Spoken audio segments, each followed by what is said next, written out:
संध्या live आवाज महाराष्ट्राचा।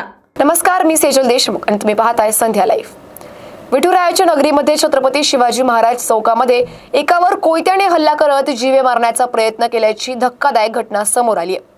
पंढरपूर मधील विठ्ठल मंदिराच्या जवळच्या परिसरामध्ये छत्रपती शिवाजी महाराज चौकात एकावर कोयत्याने हल्ला झालाय। भर वर्दळीच्या ठिकाणी मध्यवर्ती ठिकाणी एकावर हल्ला झाल्याने परिसरात भीतीचं वातावरण निर्माण झालंय।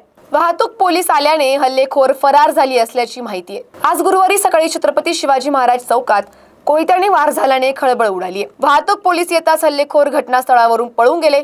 घटनेतील मोटारसायकल सांगली जिल्ह्यातील असल्याची माहिती आहे। मुलीच्या प्रेम प्रकरणावरून ही घटना घडली असल्याची प्राथमिक माहिती आहे। तर जखमी व आरोपी दोघेही पंढरपूर शहरातील डाळे गल्ली भागातील आहे। या घटनेत जखमी झालेल्या तरुणाला उपचारासाठी रुग्णालयात दाखल करण्यात आले, तर आरोपीला पोलिसांनी ताब्यात घेतलंय। शहराच्या अत्यंत प्रमुख चौकात मंदिराजवळ झालेल्या या घटनेने भाविकांमध्ये आणि दुकानदार आणि नागरिकांत भीतीचं वातावरण निर्माण झालंय। आरोपीने निघृणपणे कोयत्याने वार केले। अशाच अपडेटसाठी आमच्या संध्या लाईव्ह चॅनलला लाईक, शेअर आणि सबस्क्राईब करा।